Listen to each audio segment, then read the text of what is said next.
Merci, Monsieur le maire, mes chers collègues. Dans le dernier Anières Info, vous avez dédié plusieurs pages au thème de l'éducation et notamment y figuraient des informations concernant les travaux de rénovation de l'école Michelet. C'est au moins la deuxième fois que nous vous interpellons en conseil municipal au sujet des travaux de rénovation de cette école et nous réitérons nos demandes car les fois précédentes, nous n'avons pas obtenu de réponse. Je rappelle également que malgré notre sollicitation, les élus d'opposition n'ont pas été invités à visiter les travaux, alors qu'une rénovation d'une telle ampleur pourrait être source de fierté. Enfin, nous ne cessons d'être sollicités par les utilisateurs au quotidien de l'école qui restent dubitatifs concernant la façon chaotique et court-termiste de cette rénovation. Je vous donne quelques exemples concrets auxquels je vous prie, pour une fois, d'y apporter des réponses précises. Cela permettra, je l'espère, d'apporter à tous une vision plus claire et apaisée de ce projet que, je rappelle, s'effectue in situ et concerne le quotidien de centaines de petits élèves de la commune. Je rappelle également que la somme indiquée en page de couverture du Anières Info, soit 17 millions d'euros, ne correspond pas au coût définitif de la rénovation, car lors du dernier conseil municipal, nous avons voté une rallonge d'1 million d'euros et qu'un certain nombre de malfaçons devraient engendrer une nouvelle augmentation de ce coût. Et nous vous demandons également de nous indiquer à date et à terme le coût total des travaux. Voici donc ce qui nous est remonté et nous aimerions savoir si tout cela est exact et si oui, quelles réponses ont été apportées. On nous signale des fuites dans le bureau du directeur, dans la salle de motricité, ainsi que des infiltrations dans les couloirs et depuis la terrasse. Le bâtiment central possède un immense couloir avec des baies vitrées. Dans ce bâtiment, il n'y a pas de rideaux et de stores. L'emménagement a eu lieu pendant les vacances de Pâques, contre d'ailleurs la volonté des enseignants qui ont eu 3 jours pour déménager leur classe. Mi-juin ont été livrés des rideaux à Michelet B, mais pas dans ce bâtiment central. Les fenêtres ont des sécurités, on ne peut ouvrir que de 10 cm. Les enseignants, en cas de forte chaleur, ont seulement l'opportunité d'ouvrir les portes de la classe, mais cela ne crée pas d'appel d'air. L'air n'est pas brassé et on n'est pas en capacité de créer une sensation de circulation d'air qui pourrait soulager les élèves et les enseignants en période de canicule. Sur ce bâtiment, le soleil arrive en fin de journée lors de l'étude. Les enseignants collent des feuilles de papier pour occulter les pièces et ils sont obligés de bricoler pour éviter que la température ne soit étouffante. Concernant les toilettes, le nombre a été divisé par 2 dans la cour. Il y a 5 toilettes filles pour Michelet A et B et 3 toilettes garçons avec urinoir pour 500 élèves et pour un nombre d'élèves qui peut potentiellement augmenter. Les lavabos avaient été prévus à hauteur d'adultes. Les toilettes se désolidarisent du mur et étaient tout le temps bouchées car la pompe d'évacuation était trop faible. Les joints des lavabos fuient tout le temps, il faut un seau en dessous. Il n'y a pas de détecteur de CO2 dans les classes. La passerelle présente dans le bâtiment n'est pas accessible et personne ne sait pourquoi. Dans la salle de motricité, il y a des remontées d'égout alors qu'elles sont diamétralement opposées aux toilettes. Personne ne connaît le projet final pour la réalisation de la cour de récréation. Et dans le centre de loisirs, le sol n'est pas droit et les carreaux se cassent. Concernant les lumières, des dispositifs à détecteur de mouvement ont été placés dans les classes plutôt que dans les couloirs. Donc dès qu'il y a un enfant qui bouge, il s'allume, donc les enseignants les éteignent. Dans le couloir, au contraire, elles sont tout le temps allumées, car il y a un problème. Par ailleurs, les lumières sont restées allumées jour et nuit quand la société initiale a abandonné le chantier. Nous nous sentons bien sûr obligés de soulever ces points de par leur nombre, de par leur pouvoir de nuisance sur le quotidien des enfants et des équipes éducatives. Pouvez-vous donc nous indiquer si toutes ces malfaçons ont à ce jour été résolues et pourriez-vous nous indiquer le coût des travaux depuis le projet d'origine à ce jour? Je vous remercie. Monsieur Thierry Michel-Izoard, maire adjoint, pour la réponse. Merci, monsieur le maire. Monsieur Guillard, vous posez un ensemble de questions techniques que vous aurez pu poser par écrit, mais vous le posez par oral, et tant mieux, comme ça tout le monde connaîtra les réponses.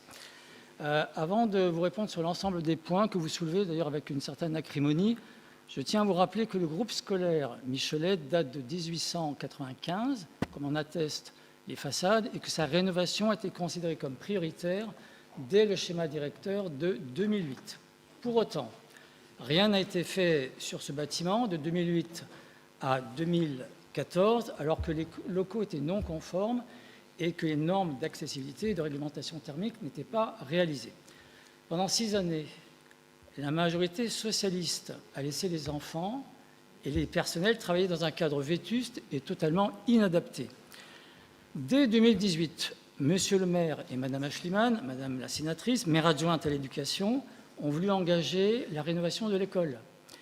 La ville d'Asnières a passé un marché en conception-réalisation, mais a dû faire face, vous le savez, à un dépôt de bilan de la société, qui était d'abord placé en règlement judiciaire, puis en liquidation judiciaire. Néanmoins, nous avons engagé, vous vous rappelez, une procédure de poursuite impérieuse des travaux pour qu'ils soient réalisés, ce qui a été fait, et la société qui a pris le relais a finalisé les travaux à Pâques. Grâce à ce programme de réhabilitation, pour lequel déjà 11,5 millions d'euros hors taxes ont été réglés à date, nous avons aujourd'hui une extension de 5 classes, un accueil de loisirs spécifique et dédié entièrement, une salle d'activité polyvalente, un nouvel espace de restauration doté d'équipements modernes, une toiture terrasse en cours de végétalisation qui va permettre la mise en œuvre de projets pédagogiques. Également une salle multimédia avec mur d'image.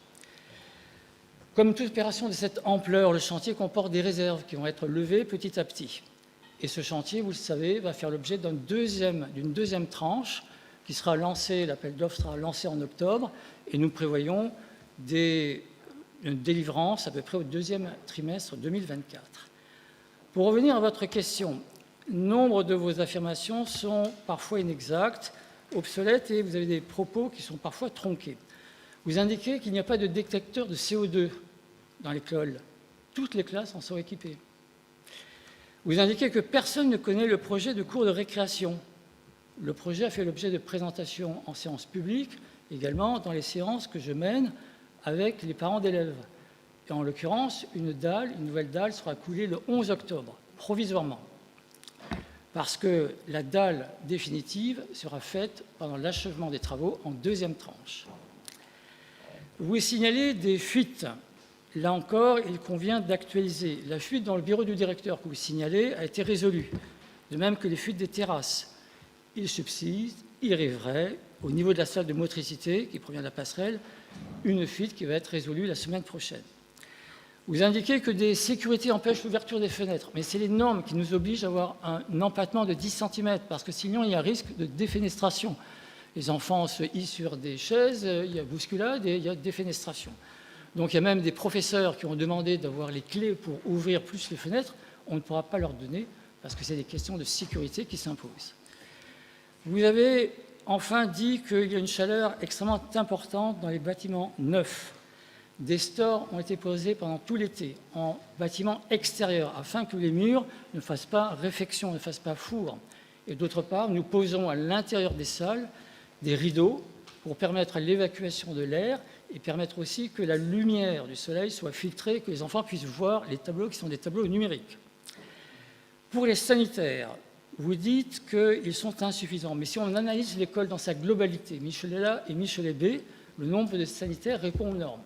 Néanmoins, c'est vrai que cette demande est remontée et que nous allons la traiter dans la deuxième partie du marché et nous pensons ajouter des sanitaires. Enfin, vous avez dit qu'il y a des soucis concernant les détecteurs de lumière qui restaient constamment allumés. Couleurs et classes sont sur détection afin de limiter les consommations électriques. Les classes disposent en supplément de la possibilité d'un allumage et d'une extinction manuelle. Vous avez dit que dans le bâtiment, lorsqu'il a été fini, il y a eu de la lumière nuit et jour. Oui, parce que nous étions obligés d'avoir un garde à l'intérieur pour éviter des intrusions et du vol de matériel. Et c'est pour ça que la lumière était là constamment nuit et jour. Donc au global, les points que vous pointez sont, à mon sens, sans commune mesure avec les gains et la valeur ajoutée de cet établissement. Je reconnais votre souci de l'enseignement public. Croyez bien que je le partage. J'ai toujours été à l'enseignement public, depuis la maternelle jusqu'à la terminale et même après, et que je suis à la disposition de l'école Michelet. Je vous remercie.